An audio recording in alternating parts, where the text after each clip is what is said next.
வணக்கம். இன்னைக்கு நாம கலீல் ஜிப்ரான் மரணத்தை எப்படி பார்க்கறாருன்னு கொஞ்சம் ஆழமா பார்க்க போறோம். குறிப்பா அவரோட அந்த ஒரு வரி, வாழ்வும் சாவும் ஒண்ணுதான், நதியும் கடலும் ஒண்ணாகுற மாதிரி அப்படின்னு சொல்றாரே, அத பத்தி தான் விரிவா பேசப் போறோம். ஆமா, ரொம்ப ஆழமான பார்வை இது.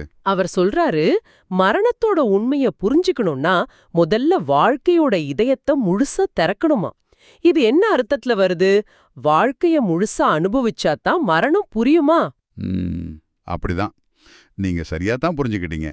அந்த நதி கடல் உருவகமும் அதான் சொல்லுது.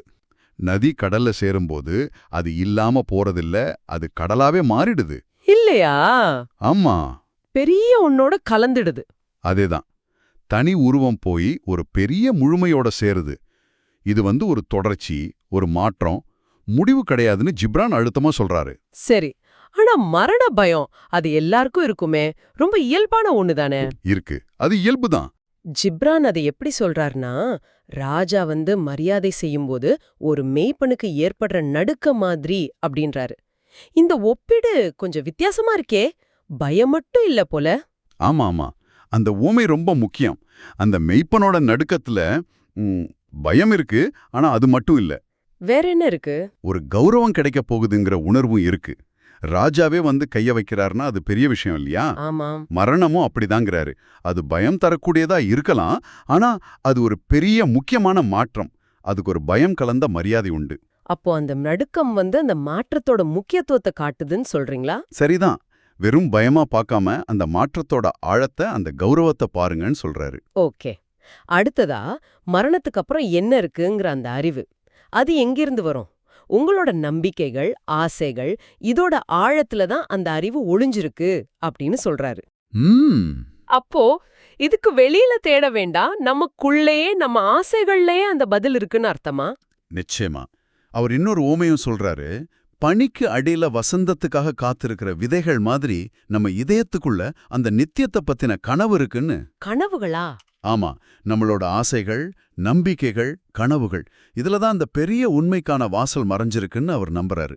அந்த உள்ளுக்குள்ள இருக்கிற மௌனமான அறிவை நம்புங்கன்னு சொல்றாரு. சரி, சாகர அந்த தருணத்தையே கூட அவர் ரொம்ப ஒரு மாதிரி விடுதலையா சொல்ற மாதிரி தெரியுது. ஆமா, காத்துல ஒண்ணுமில்லாம நிக்கிறது மாதிரி, வெயில்ல கரைஞ்சு போறது மாதிரி அப்படின்லாம் சொல்றாரு. அப்புறம் மூச்சு நிக்கிறது, அதையும் அழகா சொல்றாரு. ஆமா, மூச்சு அதோட அமைதியில்லாத அலைகள்ல இருந்து விடுபட்டு எந்த தடையும் இல்லாம மேல போய் விரிஞ்சு இறைவனை தேடுது அப்படின்னு சொல்றாரு. இது நாம பொதுவா நினைக்கிற மாதிரி இல்லையே, ஒரு தண்டனை மாதிரி இல்லாம. ஆமா, பொதுவா பார்வைக்கு இப்ப ரொம்பவே வேற மாதிரி இருக்கு. இது கட்டுப்பாடுகள்ல இருந்து ஒரு விடுதலை. விடுதலை. ஆமா, இந்த உடல், இந்த பூமி சார்ந்த விஷயங்கள்ல இருந்து விடுபடுறது. அப்புறம் பிரபஞ்சத்தோட, இயற்கையோட, அவர் மொழியில சொன்னா இறைவனோட கலக்கிறது. இது ஒரு பயணம், ஒரு விரிவாக்கம், கரைஞ்சு போறதுதான். ஆனா அது ஒரு முழுமையா அடையிறதுக்கான கரைதல். அப்புறம் சில முரண்பாடுகள் மாதிரி சில விஷயங்களையும் சொல்றாரு. மௌன நதியில குடிச்சதுக்கு அப்புறம் தான் உண்மையா பாட முடியும் அப்படின்னு. ஆமா, மலை உச்சிக்கு போனதுக்கு அப்புறம் தான் ஏற ஆரம்பிக்க முடியும்.